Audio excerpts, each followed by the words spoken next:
Second problem है quite similar to our previous question. इसमें हमने क्या करना है, हमने स्लोप फाइंड करना है 8a। थीटा ए का मतलब है हमें स्लोप फाइंड करना है 8 पॉइंट ए।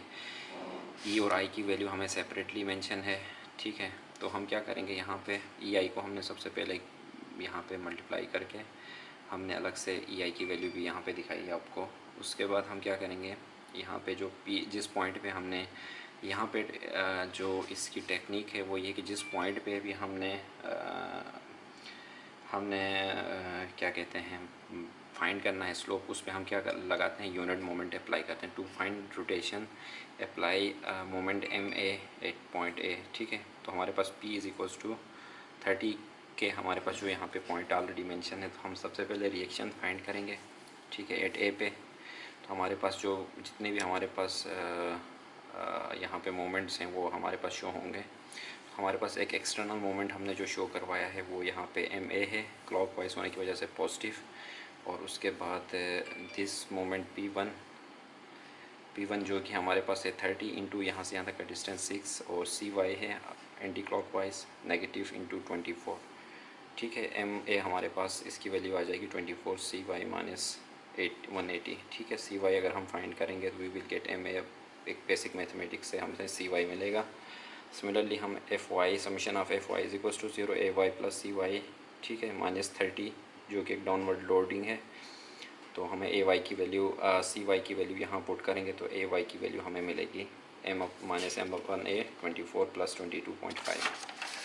अब अगेन यहाँ पे भी हम सेम काम करेंगे, we will cut sections at different points, ठीक है। डिफरेंट पॉइंट पे सेक्शन काटेंगे 0 से 6 के बीच में, और हम आगे भी इसी तरह 0 से 18 के बीच में भी हम सेक्शन काटेंगे। तो हमारे पास यहाँ सेक्शन काट के दिखाया गया है।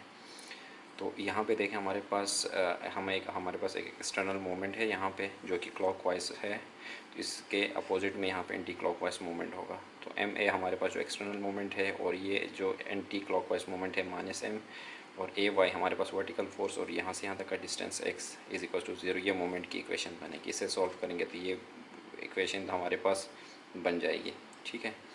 इसी तरह हमारे पास 0 से 18 के लिए भी यही सेम टेक्निक होगी। m हमारे पास माइनस सी वाई इंटू एक्स होगा, ठीक है। यहाँ पे चूँकि एक्सटर्नल कोई मोमेंट नहीं है तो just we will have m and C Y की वैल्यू यहाँ पुट करके इसको सॉल्व करेंगे तो हमारे पास we will get C Y की वैल्यू हमारे पास थी M A divide by 24 plus 7.5 into X, तो एम की वैल्यू भी आ जाएगी।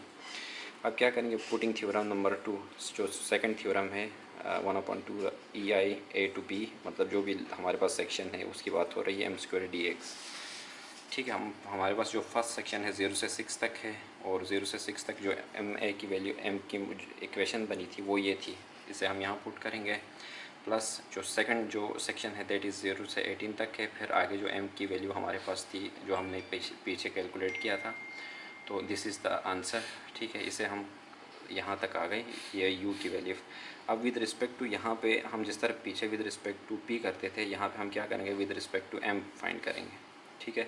तो 1/2 या 0 to 6 होगा, 2 इंटू हमारे पास जो बेसिक हमारे पास डिफ्रेंशिएशन का जो हमारे पास प्रोसेस है वो करेंगे मेथड, एंड इसे सॉल्व करेंगे तो हमारे पास, मैं यहाँ पे पॉज कर रहा हूँ, I am not going to repeat what I have done here. Basic differential equation में आपने ये सारी चीज़ें पढ़ी हैं, ठीक है, यहाँ तक आप पहुँच जाओगे। फाइनल में आपने क्या करना है कि एम ए जो कि एक इमेजनरी मोमेंट था उसे हम क्या करेंगे, यहाँ पे प्लेस करेंगे, ठीक है। तो हमारे पास ये जो हमारे पास फाइनल वैल्यू आ जाएगी, यहाँ पे मैं दिखा रहा हूँ, it will be something like this, ठीक है। और उसके बाद फिर यहाँ पे इंटीग्रेट भी किया हमने, ठीक है, थीटा। जैसे कि हमें पता है कि जब विद रिस्पेक्ट टू m जब हम डिफ्रेंशिएट करते हैं तो वी गेट थीटा ए, तो थीटा ए की value it will be something like this, ठीक है। तो इसे हम जब फर्दर सॉल्व करते हैं, और इसे आप ख़ुद भी सॉल्व करें एक दफ़ा खुद से, हाउ इट हैपन्स, तो you will get the answer. और हमारे पास ई आई की वैल्यू फाइनली यहाँ पे पुट करेंगे तो ये हमारे पास 9.07 एक्सपोनेंट -3 रेडियंस में आपके पास आंसर आ जाएगा इसका। तो again this was an important problem, इसे प्रैक्टिस करें इंटीग्रेशन की स्पेशली, तो you will have very good concepts on this important topic. So till then अल्लाह हाफिज़।